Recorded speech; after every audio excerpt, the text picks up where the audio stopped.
I talked to you a little bit about the story in the New York Times yesterday. The First Amendment is out of control. Tomorrow is Independence Day, and we should all review what freedom of speech is really meant for and what it is. Now, it was written by a guy named Wu. He's a law professor at Columbia, and he writes about tech and everything else. And he says, First Amendment was a tool that helped the underdog, but sometime in this century, the judiciary lost the plot. Judges have transmuted a constitutional provision meant to protect the unpopular opinion into an all-purpose tool of legislative nullification that now mostly protects corporate interests. So he's making the case that we've turned it upside down. And I have to tell you, he makes a persuasive case here. But he is wrong in the end. Now, let me just skip to this. He's talking about regulation of the internet. Such regulation is not always perfect, to be sure, but it represents a legitimate tool which democratic governments can stand up to private power. The next phase in this struggle will be presumably concern the regulation of artificial intelligence. I fear the First Amendment will be extended to protect machine speech at considerable human cost. I 100% agree with that. It's something I've been warning about for about 3 decades. In our era, the power of private actors has grown to rival that of nation states. True again. Most powerful are the big tech platforms. True again. Which in their cocoon-like encompassing of humanity has grown to control commerce and speech in ways that would make totalitarian states jealous. Correct again. In a democracy, no republic, the people ought to have the right to react and control such private power as long as it does not trample on the rights of the individual. Again, correct. But thanks to the Supreme Court, the First Amendment has become a barrier to the government's ability to do that. Free speech rights have been hijacked to suppress the sovereignty of humans in favor of the power and companies and machines. Okay, so wait, but no, there's a difference between individuals and the government and regulations and suggestions. You want to regulate, okay, regulate. And let's have that not go through the administrative state. Let's have that go through Congress. Let's have that debate, a serious debate about it. We can do that. And I think the right of the individual is what will win in that if we don't have some closed door, Google writing the bill, but actual debate the way Congress is supposed to work. Then I think free speech will win because it's a strong argument for the people. But what the Supreme Court was talking about was, well, now, wait a minute. I think the government...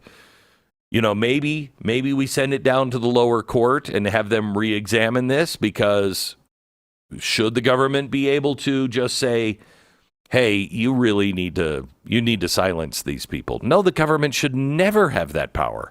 Ever, ever, ever. Freedom of speech is the cornerstone, is why it is the First Amendment. Freedom of speech, freedom of press. The way that the people can stand up against the government. They can stand up against the government. They can question our government. They can demand answers from our government. They have a press that should be completely separate from the government to stand guard against the government. Remember, this whole document was made to stop a government from becoming tyrannical. So if you're afraid of, Trump or Biden becoming a tyrant, your answer, the only answer, should be return to the Constitution and the Bill of Rights. The freedom of speech thing is so important. Again, it was the first. But what it means is you can speak your mind without fear of censorship or persecution. Now, that doesn't make you popular, but it does mean that the government and those powerful institutions can do nothing against you to stop you. Would you like it if a church all of a sudden was in charge and said, you can't say these things? I mean, how many people on the left believe in burning the flag? You have a right to do that. Okay, so why did the kid, oh gosh, where was it, in Oregon? The kid that, burned rubber on the pride flag that was painted on the road, he was just charged with a felony. A felony. What is that other than a religion or a government saying this is what we stand for and you will not tarnish it? Excuse me? I don't want that happening through a church. I don't want that happening through the government. I would like people to self-regulate, but things like peeling out on the pride flag, that happens sometimes not because of homophobia. Sometimes it is homophobia. Other times it is just, you know what? I'm a rebel. You are telling me and jamming this down my throat. No. And it's their only way for freedom of speech. That's the case that is made for burning the flag. Why is it different on the pride flag? See, we have if we didn't have freedom of speech, we wouldn't understand anything. Because the things that were said at some point or another that have made progress and pushed us into new areas have always seemed crazy or dangerous. But they move us forward. Well, I'm not talking about speech that moves us forward, makes progress. I mean the speech that's dangerous. Oh, really? Because that's what every authoritarian and autocratic and theocratic dictator has always said. The problem is, who's in charge of judging what's dangerous and not? The church? The government? Academia?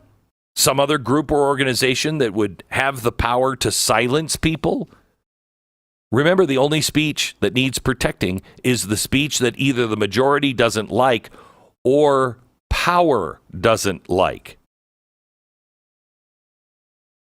The world was flat for a very long time. And for centuries, that was the accepted view. And challenging it was seen as heresy. And then thinkers like Pythagoras, and later during the Age of Exploration, Ferdinand Magellan and Christopher Columbus dared to propose and demonstrate otherwise. It was their courage to speak out and to explore beyond the known boundaries that led to an understanding of what the earth really was. Now, the power didn't want it. The church didn't want that. Church would prosecute anybody and persecute anybody. You know how they got King Ferdinand to do it? Gold. I'm telling you, there's lots of gold. And you know what happens if he's wrong? He falls off the edge of the earth. Big deal. The idea that the sun revolves around the earth, or is it the earth revolves around the sun, that faced significant resistance.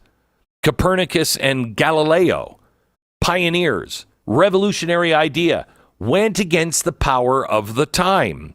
In 1633, the Catholic Church, which was the power, tried Galileo during the Inquisition and forced him to recant under threat of torture.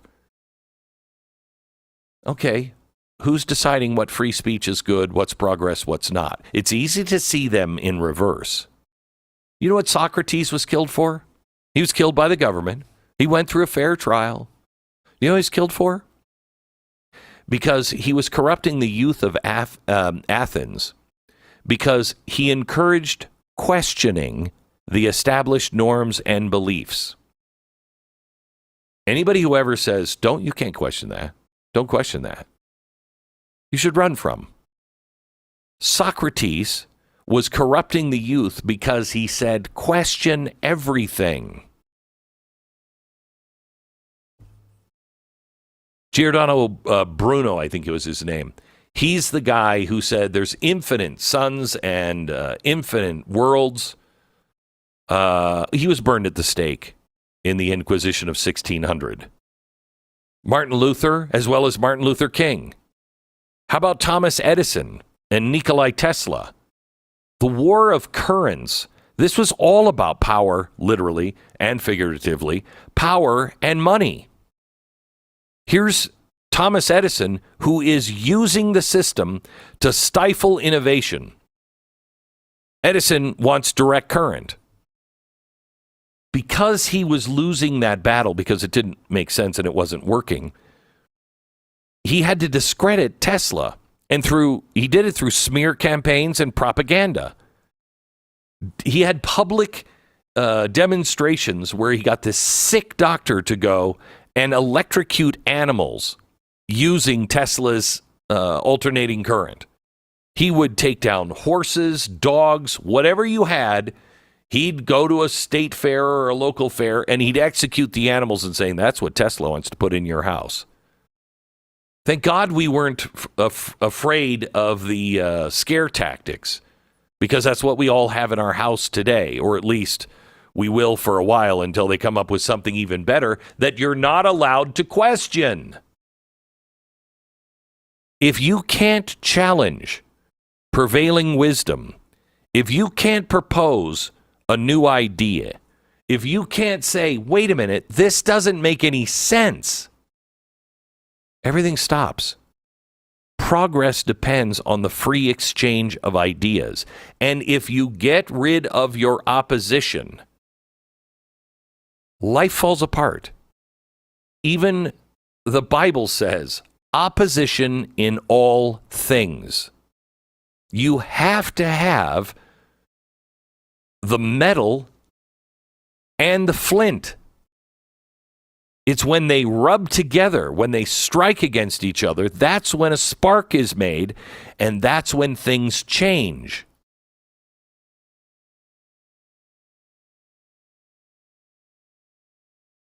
This is what we're arguing about right now. It should show you the health of America.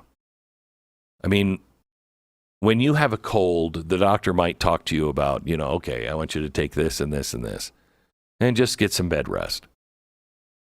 But when you have a cold and you have cancer, the doctor's not talking about the cold, okay? He's talking about cancer. Our cancer is so deep, we're down to the fundamentals. We're down to, okay, you can't lose freedom of speech. You can't lose your protection against your own civil rights. We're down to the big ones. That's how sick this body is. Meanwhile, they want you to yell and scream about Biden or Trump or whatever. It's the fundamental rights that are first expressed in our Declaration of Independence, something that was signed and agreed upon on July 2nd, finally announced to the American people on July 4th, that we should be concentrating on. I urge you this Independence Day, tomorrow, and I know your family's going to roll their eyes and go, Dad, please. At least mine do all the time. Dad, please. Read the Declaration of Independence tomorrow. Read it. Understand it. Work through it with your kids. Work through it with yourself.